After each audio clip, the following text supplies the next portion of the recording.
Something good gonna happen in this year. Jamaica, coming out and join the reggae music fraternity led by the Honorable Olivia Grange, Minister of Culture, for the annual Reggae Month Church service, Sunday, February 1 at Fellowship Tabernacle, Pembroke Hall, Kingston, starting at 9 a.m. Immersed in the pulsating rhythms of roots rock reggae music. Join us for the delayed broadcast right here on CVMTV beginning at 10:30 a.m. I'm still here. I'm still here. Yeah. Never would have made it. But look where we are.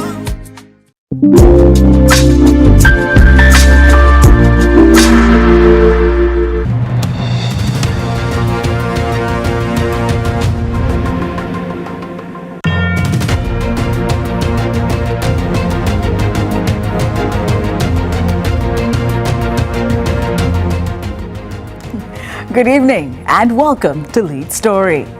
Tonight, can government reform itself? Well, on Monday, February 2, a major public sector policy comes into effect. Flexible work arrangements across parts of the government of Jamaica. This policy falls under the government's Aspire Jamaica framework, a results-driven strategy launched by Prime Minister Dr. Andrew Holness to move the country from economic stabilization to rapid, inclusive growth.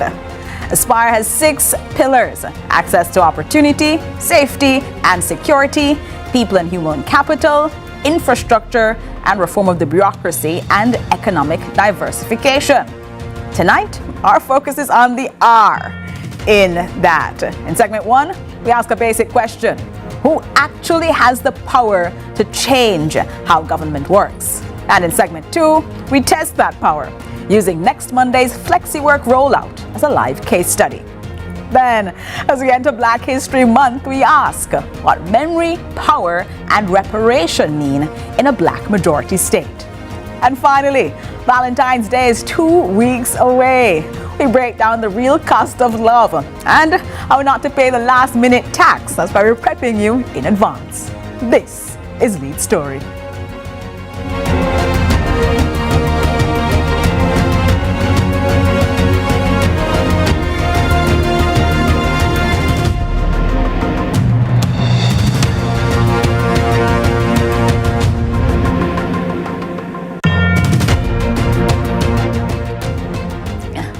For years, a public sector transformation has been a buzzword. You've heard it, I've heard it. Tonight, it becomes a baseline. With the formal rollout of flexi-work arrangements next week, the government is betting that a more agile workforce equals a more efficient one.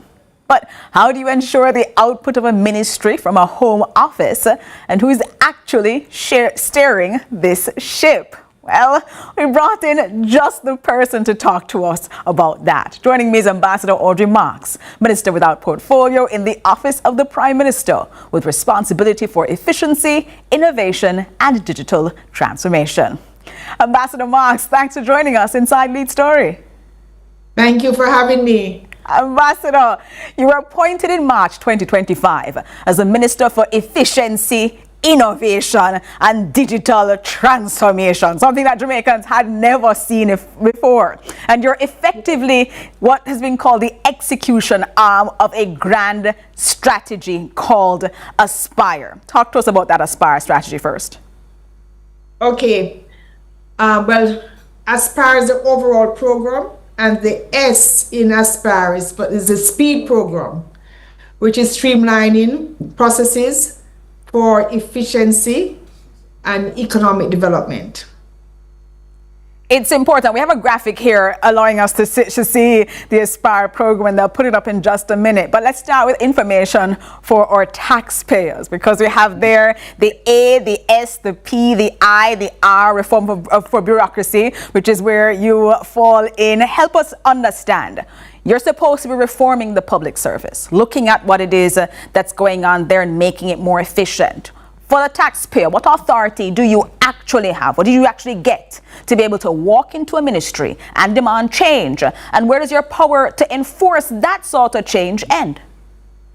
Well, I believe the good thing about operating as a minister in the office of the Prime Minister is you get the authority of the office of the Prime Minister to suggest changes and seek buy-in from all stakeholders, which is what I usually do. And I've found that most persons want to have more efficiency in their work and to get more done, more productivity. So there's not a lot of resistance.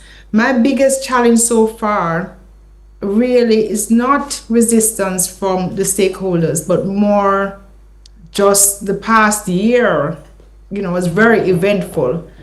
I started out, I went back, as you probably know, after my appointment to wrap up in Washington. Having So served really as Jamaica's back. ambassador to the United States for many years, handing over, so you weren't able to immediately be on the ground. Good, that's March. Immediately. So I came back at the end of April.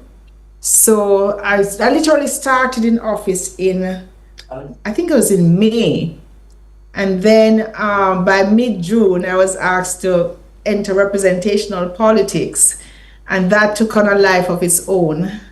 So between mid-June to mid-September, it was really campaigning and then election and then reappointment.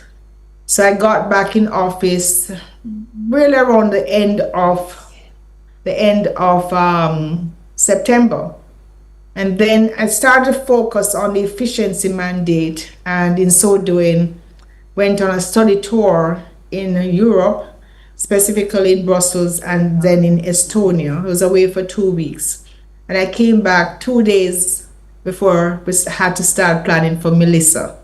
And then having a constituency, it means that I did not only plan from Kingston, but I had to be in Northeast Manchester on the ground, making sure that, we clean the drains, we put everything in place to prepare for a major hurricane. Then after the hurricane, it was immediately relief and recovery as a focus, because Northeast Manchester was one of the constituencies that got badly hit with Hurricane Melissa. A large number of residents lost their roofs. So it has been a very focused attention on getting people shelter and food and clothing, trying to get them back to norm. And also our farmers, many had, their farms destroyed. So we had to put things in place to get persons working again. So Ambassador Marks, you're clearly highlighting then, having been appointed in March of 2025, you were busy, back and forth busy, Hurricane Melissa busy, and now then the year has started fresh and new. I said, January, I have to get back to this mandate of efficient. Or as people are going to say, but she's not efficient herself. Well, I was going to say to you now, because I want to tell you, I get the feeling that as former ambassador from Jamaica to the United States, you'd have been doing very many things. But when you're here in Jamaica, looking at representational politics and looking at now organizing the way public sector works, there are quite a number of people who are looking to see the changes that you are to bring. Now, Aspire, this big project put out by Prime Minister Dr. Holness, is built on pillars like infrastructure, safety, and people. But Ambassador Marks, we've seen great infrastructure projects stalled here in Jamaica by red tape before. Why is your specific pillar, reform of the bureaucracy rather, what has been called the make or break factor for the rest of the Aspire strategy to actually deliver what the Prime Minister has referred to as shared prosperity? Yeah, but clearly, if you can't get projects to move, if you can't get major initiatives done on a timely basis, the cost in terms of money, just investment being held up, in terms of personnel being allocated and not being fully utilized, lack of productivity is a cost all by itself for the government. So the impact of getting a more efficient system where you can get procurement, permitting, and approvals done in 30 days instead of 3 years makes such a difference, that it has to be the pillar of our transformation from where we were in terms of stabilization to growth. But funny enough, we now have a moment in time, a unique opportunity to fast track all of that beyond the speed program by setting up NARA.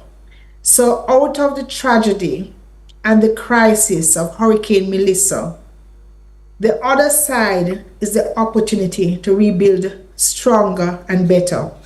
And so from us looking at many world-class models, successful recovery after a hurricane and a disaster, Jamaica is now going down the road of setting up a national reconstruction and resilient authority that will operate under emergency powers. So is that something that falls under your operational function as in the OPM?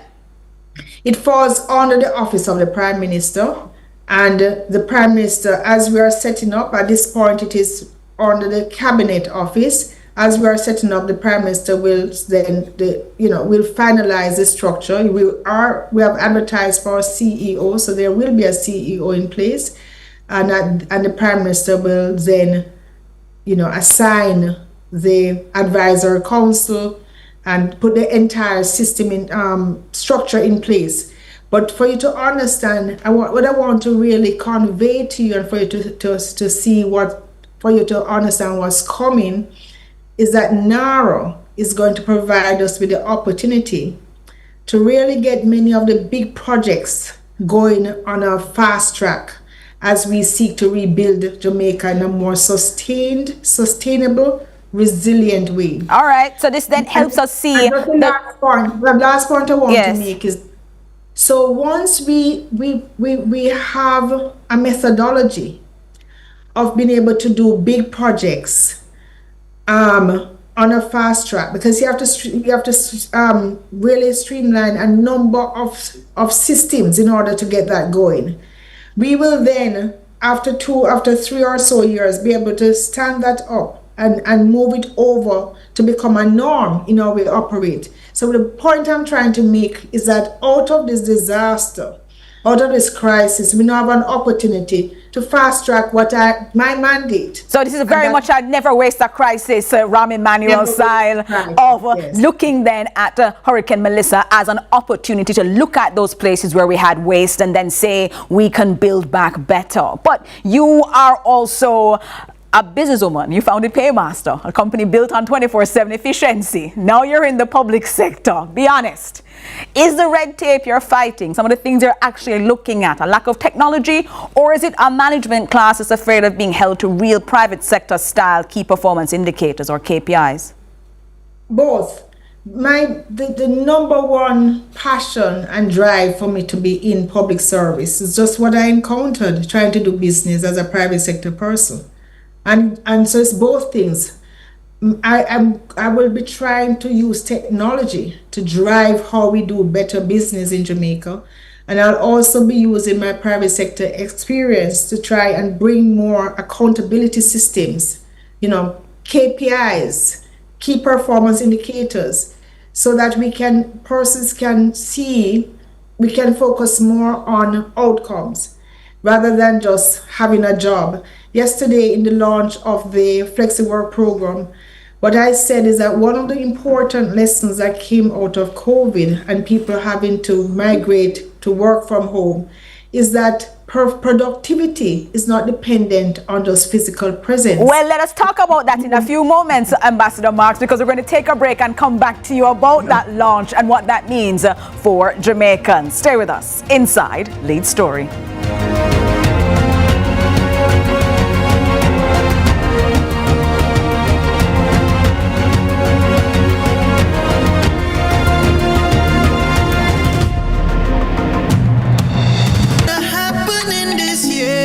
Jamaica, coming out and join join the reggae music fraternity led by the Honorable Olivia Grange, Minister of Culture, for the annual Reggae Month Church Service, Sunday, February 1 at Fellowship Tabernacle, Pembroke Hall, Kingston, starting at 9 a.m. Immersed in the pulsating rhythms of roots rock reggae music. Join us for the delayed broadcast right here on CVMTV beginning at 10:30 a.m. I'm still here, I'm still here, yeah. Never would have made it, but look where we are. In need of a loan? AIM Financial is the place to go. We have loans from $20,000 to $3.3 million. Get a loan to pay school or college tuition, medical expenses, bills, fix up your house, buy furniture and appliances, repair or buy a car. And when you're done, take a vacation loan. AIM has a loan for any purpose. Call AIM today. You won't find a better deal elsewhere. Guaranteed. Jamaica's unemployment rate has fallen to 3.3%, down from 13.2% in 2016. Our government's continued focus on job creation is delivering real results. We are building Jamaica. The Time by the Office of the Prime Minister.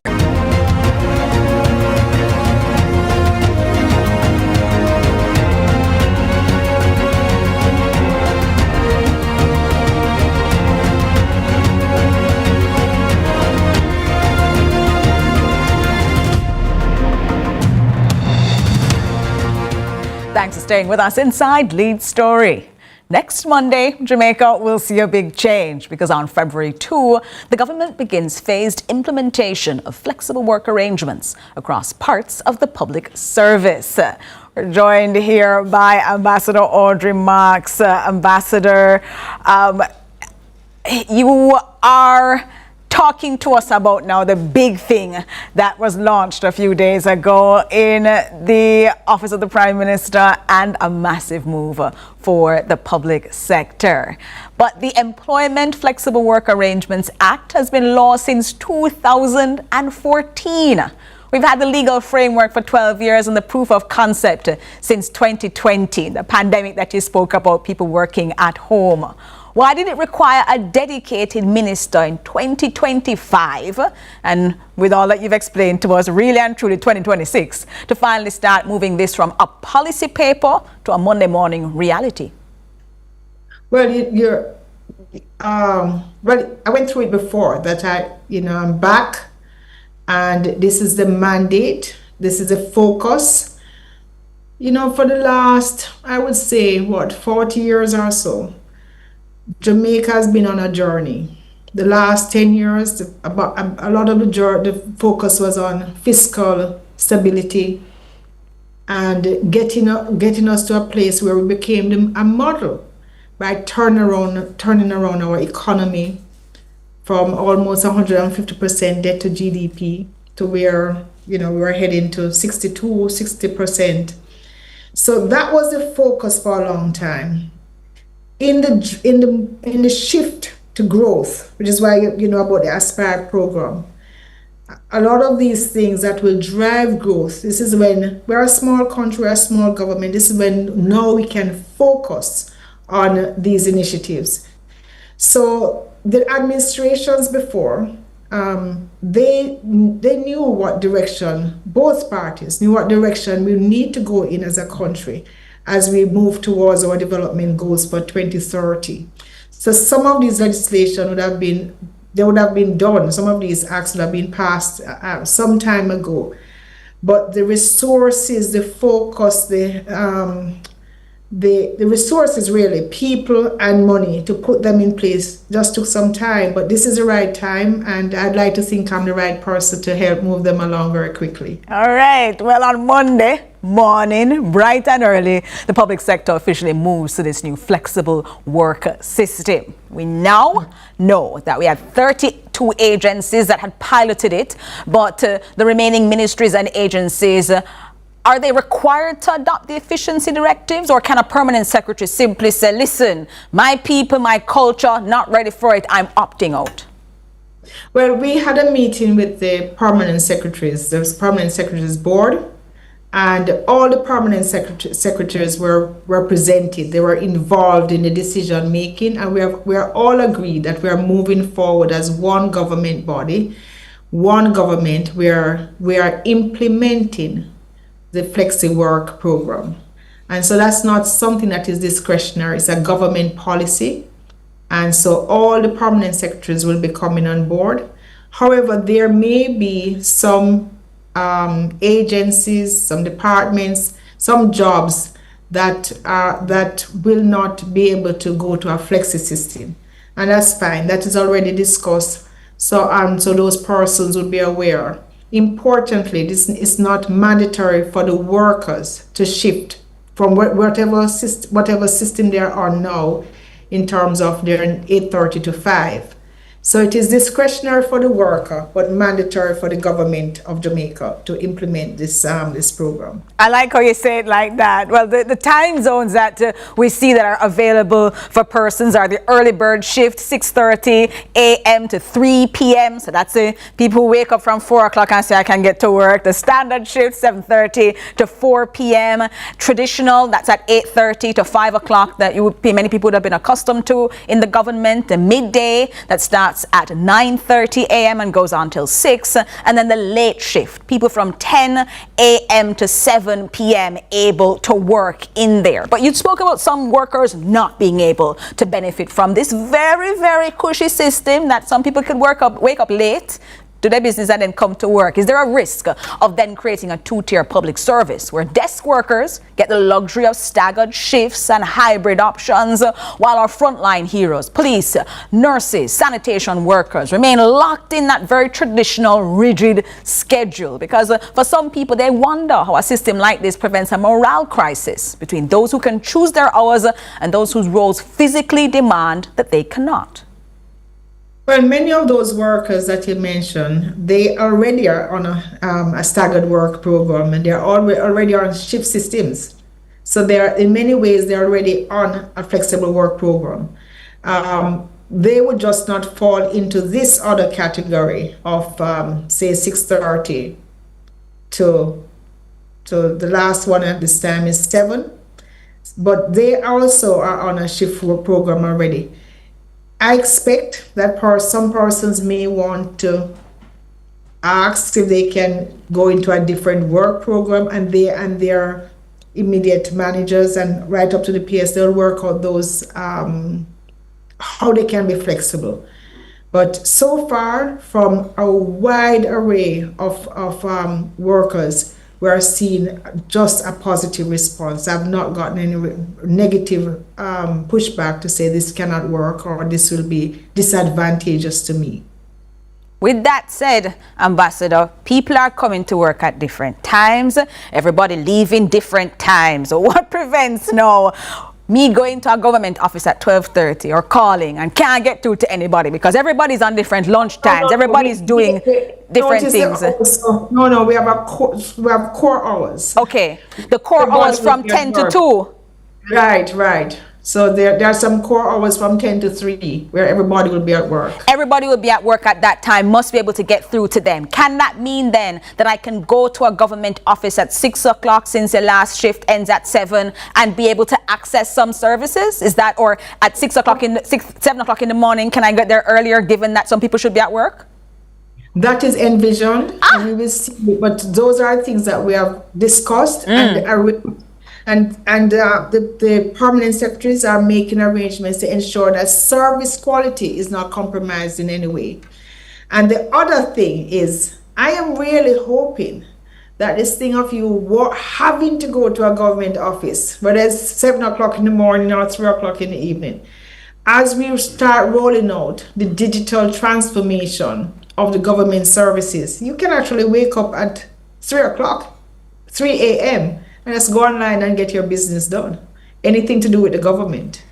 What a glorious day that will be. Ambassador Marks, Jamaica is waiting on you to bring that to them. But you've had some pushback, or at least some caution indicated about this. The Jamaica Confederation of Trade Unions has made it clear that flexibility must not be used to bypass collective bargaining or to unilaterally change terms of employment. Now, you had that pilot period. Can you name one ministry where you encountered the most resistance, and what specific compromise was made to ensure that workers' rights weren't eroded in the name of efficiency? No, I can't, I did not get back any ministry, any agency, any department that had issues that could not have been resolved. In fact, what is good is that the trade unions, they were involved from day one. In fact, they pushed much of what you're seeing coming forward. They saw this initiative really having a positive impact on the workers and giving the workers more flexibility. So no, I've not experienced major pushback anywhere. And as I say, this is not something that is everyone needs to start on February 2nd. It is effective, but there are departments or ministries still working through the process. They have time to work it through. They know that when they implement it fully, it needs to be working well for everyone. At the Office of the Prime Minister, we started the pilot from December 1, and there were some issues. Not pushed back like this is not working for me and this is discriminating against some persons, but just issues brought as we implement it and we work through them. Yes. There's been a conversation, as we have watched for almost a decade and a half for the implementation, about people who have different religious holidays or different observance days. Have you been able to work through some of that as well as you've gone through the pilots with the 32 government departments and agencies? Yes, those have come up. They're working. As I said, there's nothing that came up as a roadblock. In every system that you're introducing, you will have some flexibility for persons with exceptional circumstances. But I've said it once, and I'll say it twice, and I'll say it 3 times. We don't sacrifice the good for the perfect. So we have something that can have an overall good impact for the majority. We need to pursue it, and we need to continue working at it until we can perfect it. The important thing is to start.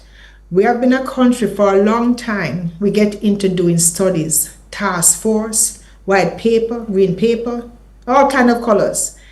But we don't start enough. So the thing is to implement, work through until we get it right. But if we are going to lift to the next level, we have to start executing more. And that is really all I'm about. I can't sit and wait for everything to work out perfect. Well, Jamaicans are hearing you and going, I can go do things at ministries, departments and agencies a little earlier, a little later. I can have this sort of enhanced government delivery system, because it's meant not necessarily for the flexibility of the employees, we've been made clear, but it's meant for performance, it's meant for productivity. So government transformation is often judged by the citizens looking and saying, if I'm a Jamaican trying to get a passport, a land title, a birth certificate, this program begins next week, Monday, February 2. June 2026, what are some of the concrete improvements that I should have seen in turnaround time that you are saying, because of these new arrangements, I should be able to see by mid-year? So there are three different things we are looking at with that question. So for the Flexi-work program, more efficiency, more productivity, but not necessarily changing a lot of those concerns. So what I'm expecting to see from the Flexi-work program is that more staff will be working on the hours that best suits their circumstances. So if you have a child that you need to pick up at school at 2:30, you know that you can leave work at 3 o'clock and you don't have to come back to work and then get into the traffic and spend 2 hours there trying to get home. So what I'm expecting to see, the biggest impact that I'm expecting to see, is where, just like in the holidays, the roads become a little lighter. You can go to work without the traffic being so at a standstill for certain hours between 7 and 9. You sit in traffic for hours. That's loss of productive hours. Between 5 to 7, you sit in traffic for many hours. That's again loss of productive hours. So that's the biggest immediate impact that I'm looking for, to see if we can get the traffic to move at a better rate. And so there's been a lot of talk about that traffic, a lot of talk on the stress of that traffic. Yes. Yes, the studies have shown commuting is one of the biggest stress factors for people's health. So if we can impact that in some way, that's one big achievement. The other things that you mentioned, such as just a faster turnaround time in public services, I'm actually studying all the pain points, both in government and out of government. So the tax office, registering a company, going to the bank, and getting services done. All of these I now have on a list, and that is why I've made such a push for digitalization. Well, Ambassador, you're going to have to send us the list so we can hold you accountable come June then, so we can take a look and see if we're seeing that better turnaround time, seeing the improvements in traffic and seeing the improvements in government deliverables, thanks to this new Flexi Week program that is now going to be unveiled on Monday. And I just want to say one more thing, that this is the start. But flexi-work arrangements involve a number of other areas and a number of other options. You have the compressed work week. Hold on, Ambassador. We have to go clearly have you come back here and talk to us about that, because you also have space in the legislation for people to work maybe 3 days, just more hours, and then finish their work week. There you go. So it's clear. So we have many options. Yes. This is the start of the program. Yes, but you have 5. Ambassador Max, it's clear that we're going to have part 2 and part 3 as you have now moved in to your role as Minister without Portfolio in the office of the Prime Minister. Thanks so much for staying with us. I look forward to a continued conversation. Looking forward to that as well, Minister. Thanks so much for staying with us inside Lead Story. We're taking a break and coming back. Jamaica, make we do the right thing. Make we live good today for a better tomorrow. Talk it out. Don't fight it out. The time by the Ministry of National Security is 6:30.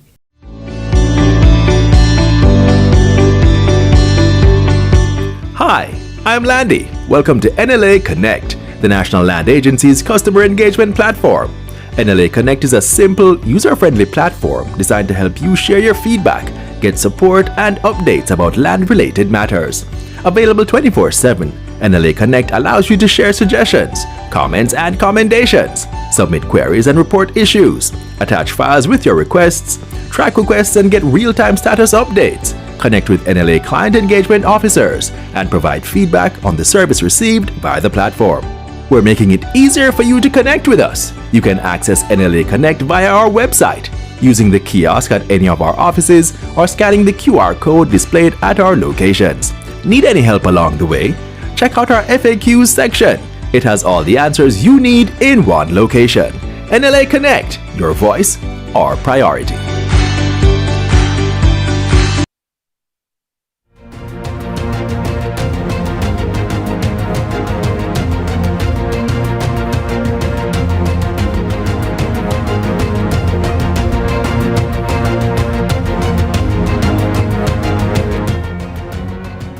As we turn the calendar to February, Jamaica, a country that is more than 92% black, enters Black History Month. It's a different conversation from that taking place in minority black countries. And so to help me explore what that means for Jamaica, as next week we begin February and therefore recognize Black History Month, we're joined by Stephen Golding, President of the Universal Negro Improvement Association, UNIA Jamaica. Hi, Stephen. Welcome to Lead Story.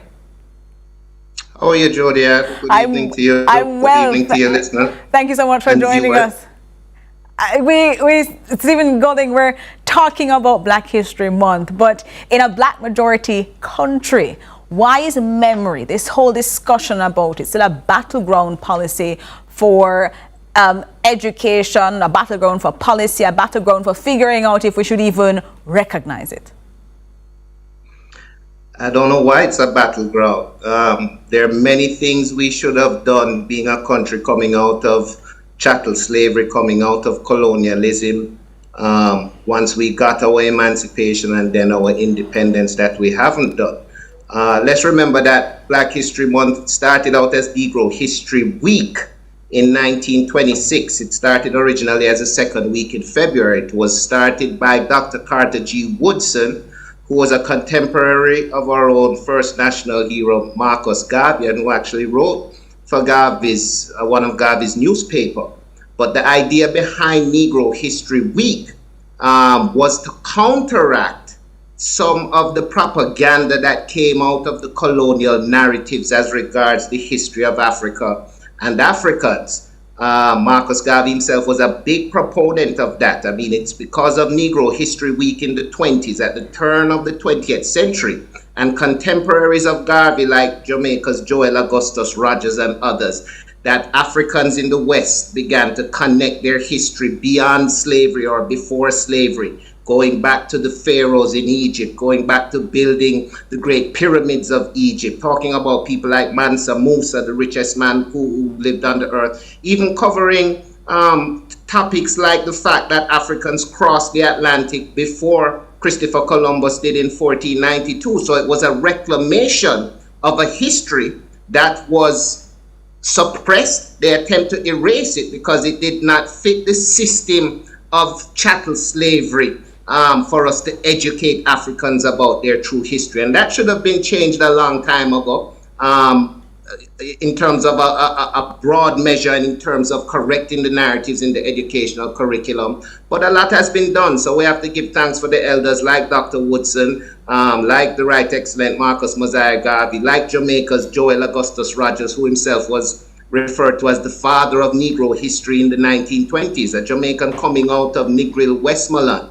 So when we talk about this, whether this is an American celebration, recognition or not, Jamaicans need to know that, listen, anything to do with Black people worldwide, you know, we always play a strong hand. But if everything, because we are so abundant, some would say enough, as a country, finding our way in massive world histories, changing moments, we are therefore front and center, and you've been able to highlight people who have been important in that. But Jamaica, in this respect, is a Black majority country.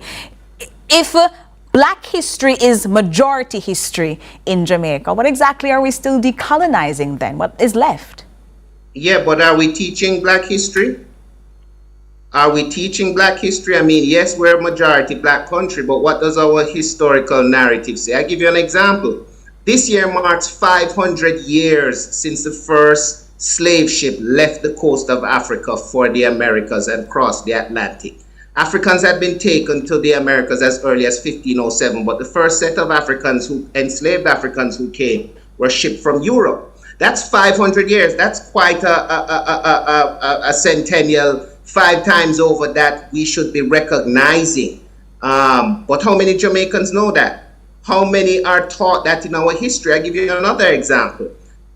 The nursery rhymes that we teach our children in school, right?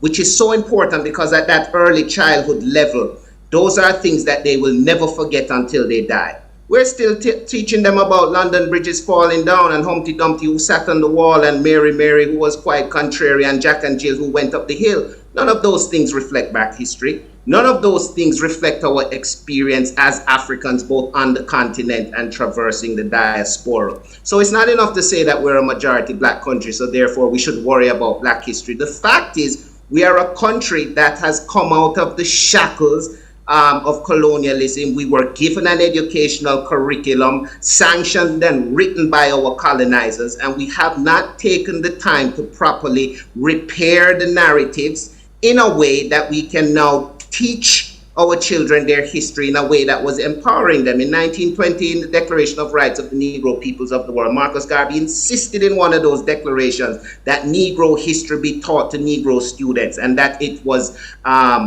illegal to teach Negro children, right, that they were an inferior race. We have not corrected the educational curriculum to reflect those things that he urged. So for you then, a recognition of Black History Month at a time like this is one that has us once again look and continue that work of decolonization, looking now at engaging with what being a 92% Black population means, different from the UK and the US, but in our own way, still having our own work to do?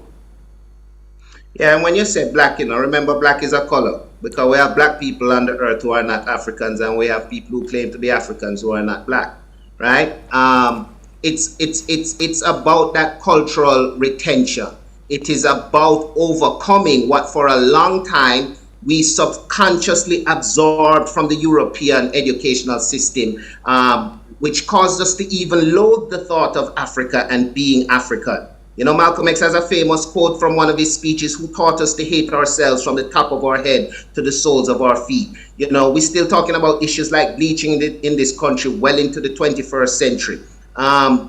These things are important. We have to understand that we were enslaved and colonized not just by the physical machinery of chattel slavery, as dehumanizing as that was, but there was also a psychological and social approach that leaves us in a state that Marcus Garvey in 1937 urged us towards emancipating ourselves from mental slavery. So that is the most important thing about correcting the repairing the narratives and decolonizing the curriculum. So it is to restore and to redeem Africa within our own minds. That rectification, then, if I might use that word, is going to be so important as we not only look at seeing Africa in this light, holding it up as a great example it is, but also connecting that, and I'll use the word, given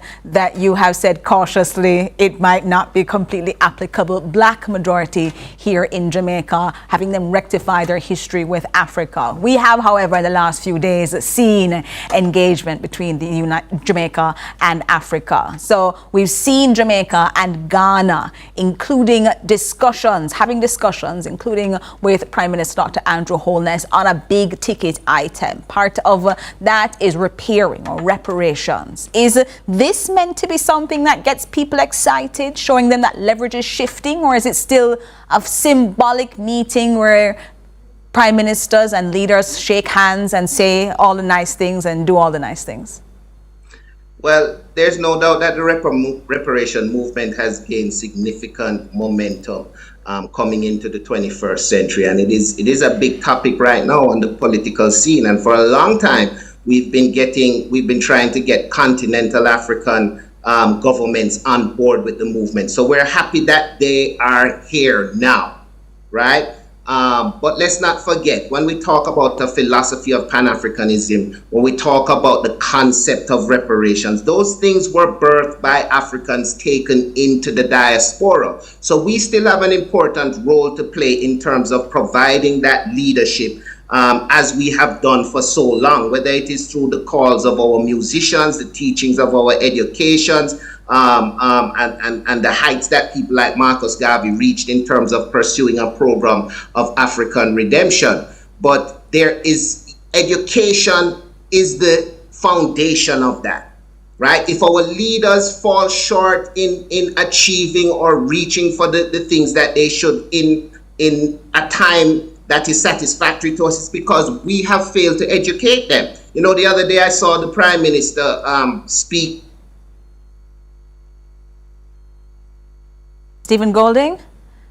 As it appears that we might have lost Stephen Golding there for a moment. We're going to see if we can continue to have this conversation with him, because we want to have a discussion about Black History Month and a recognition of what that means for a Black majority country like Jamaica. And so it's important for us to be able to put that in context for you who are listening. Now, reparations, as Stephen Golding has been talking about, is a global conversation spanning from from Kingston to Accra, the capital of Ghana, to London as well. And there are things that are being spoken about. So the African Union's decade of reparations, as well as the UN extending their decade for people of African descent. And then the CARICOM 10-point plan, something that regional leaders sat down and put together as their road to repair. And what might repair look like? Well, there have been global conversations about that. And if you're a 26-year-old at home wondering what repair might look like, restorative justice, reparative justice goes beyond the symbolism that might be discussed. It could look like educational reform, development investment, debt relief, or institutional repair. And that is what we wanted to discuss today. What Black History Month in 2026 might mean for us. That was Stephen Golding speaking to us there. Unfortunately, unable to continue to get him back into the show, as it appears that we have lost him. But as president of the Universal Negro Improvement Association, UNIA Jamaica, he was able to highlight for us what exactly it is that we should be looking ahead to as we celebrate Black History Month in February. We take a break and come to you next about Valentine's Day. I know you think it's early, but in order for you to get the best deals, you need to be looking around now. How's your Valentine doing? We're going to organize things for you with them next inside Lead Story.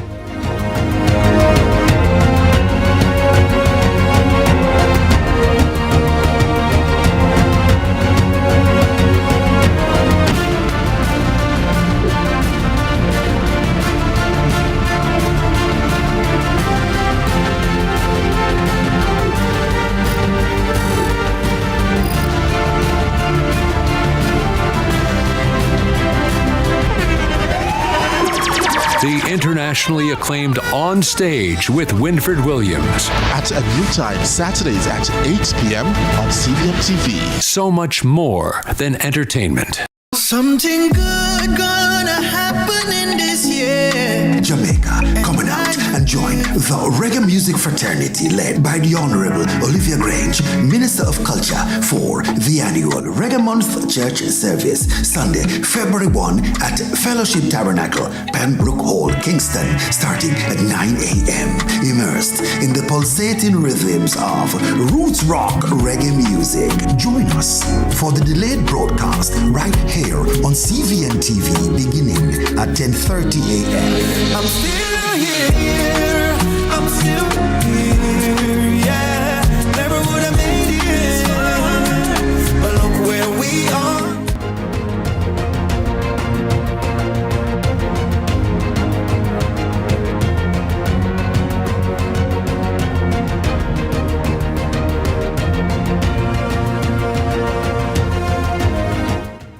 Valentine's Day is 2 weeks away, and for many Jamaicans, it comes with price tags that can surprise us.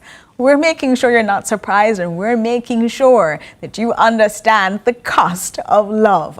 Joining us now to talk about this and how to plan ahead is Tashari Williams, CEO and founder of TW Originals. Hi, Tashari. Welcome to Lead Story. Hi, thank you so much for having me. Tashari, we've seen global increases in prices and floral costs due to transport and supply pressures. We've seen pretty much everything go up over the past year. And then Hurricane Melissa would not have helped situations in Jamaica. If you want to buy a Valentine's a banana, you couldn't find one. What should customers expect to pay this year for a dozen roses, maybe a teddy bear, some of the things that they might be able to put forward and say are those indicators of love in 2026? Well, boy, that's a tricky question, but just based on market analysis, pre-Melissa, we would have normally bought maybe like a single rose for roughly $1,000. So if you're looking to do like a complete bouquet, whether it's the big dramatic ones or just the small subtle ones, you might be looking at maybe even $1,500 for one single one, seeing that. And we have some prices here that said skyrocketed. Good, because we have some prices here that says a dozen roses last year could have cost you anywhere, if you did really bargain, $6,500, going up to about $15,000. Now you're looking at an increase, $8,000 for a bargain to now $18,000 to show the one that you love them. A dinner for two, Tishari. They said that last year that was $14,000 to $30,000. It looking like showing you love somebody might cost a little bit more this year. $15,000 to $35,000. There you go. And for a staycation, let's say not even flying out, you're going to a hotel somewhere, you're going to maybe an Airbnb. Last year it cost $38,000 to $65,000. This year $40,000 to $75,000. From your vantage point then, how are we looking for Valentine's Day? The heavy side. I have my production team here saying I'm standing in them yard. Love have to be at home with a slice of bread. It might just be more affordable for you to stay home, do a nice candlelit dinner. Candles are cheap because, hello, post Melissa, the prices have some items have dropped. So, I mean, you can get a little creative. And even so, I'm not saying no to the market of live flowers or real flowers, but you can lean towards the artificial ones if, you're considering a cost-effective method, because you do have some options that are really, they look quite realistic and they're way more affordable for the persons who can't afford to spend $1,000 or $1,500 for one single rose, let alone a whole bouquet.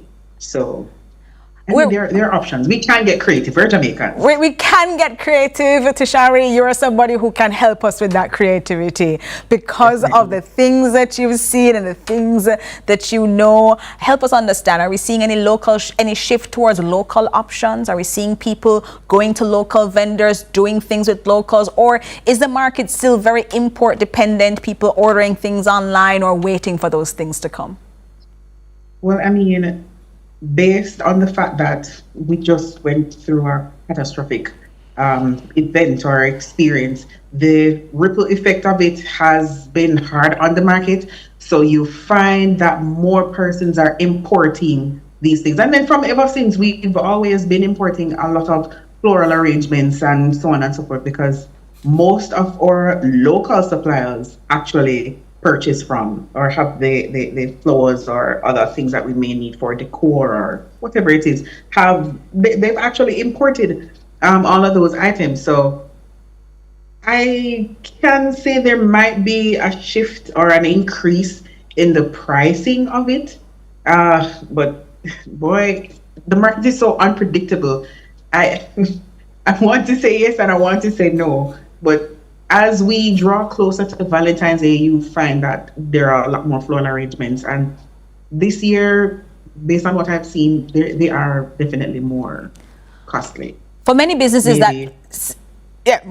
more costly, yes, but somebody's going to be buying them, or at least they're going to be hoping to buy them. Definitely. Many businesses experience a mini spike during this period where if they sell goods and services, especially relaxation services or vacation services, they might be able to see some increase. Talk to the people now who have to spend this money. Tishari, you heard the amount of money they have to spend. What's the best time to book?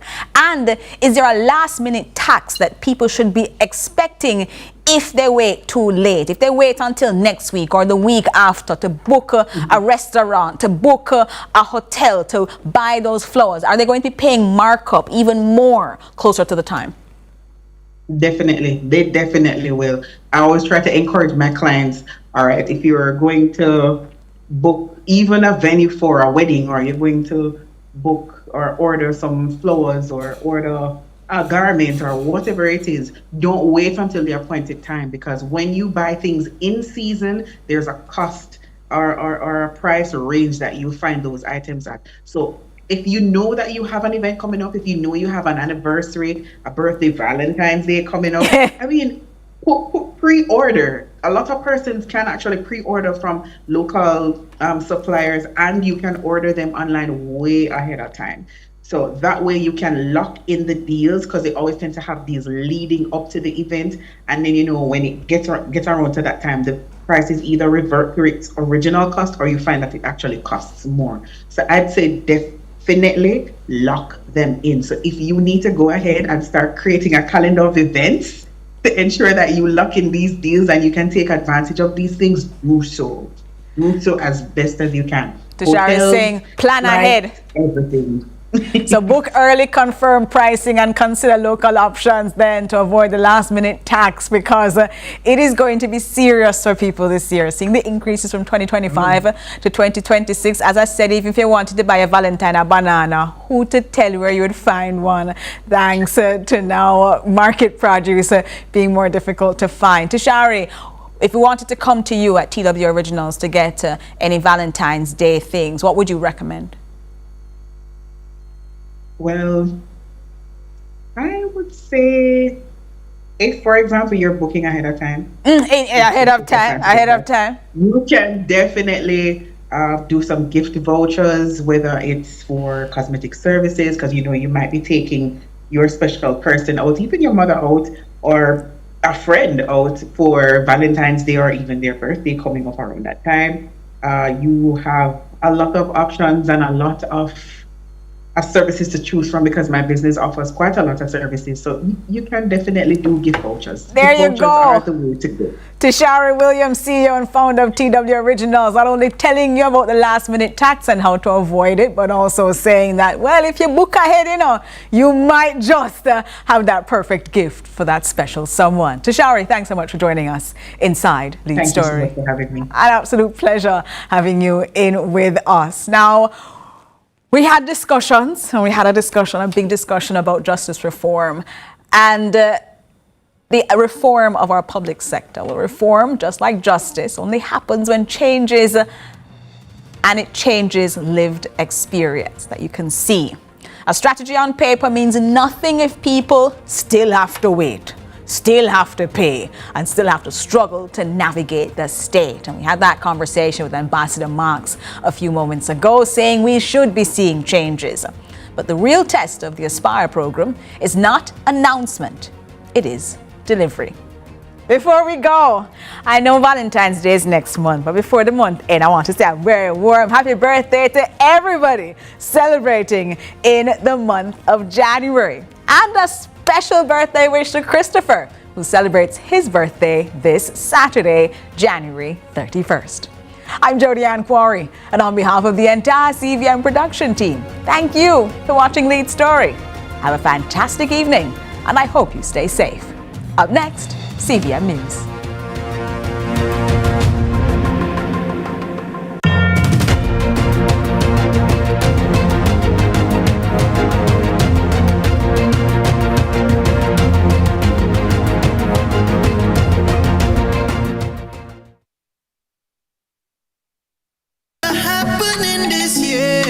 Jamaica, coming out and join the reggae music fraternity led by the Honorable Olivia Grange, Minister of Culture, for the annual Reggae Month Church Service, Sunday, February 1 at Fellowship Tabernacle, Pembroke Hall, Kingston, starting at 9 a.m. Immersed in the pulsating rhythms of roots rock reggae music. Join us for the delayed broadcast right here on CVMTV beginning at 10:30 a.m. I'm still here, I'm still here, yeah. Never would have made it, but look where we are. I love waking up every day in this country. This is where I was born and raised. I have such a passion for my country, and for me this is home. In Jamaica, a lot of people, they look at just like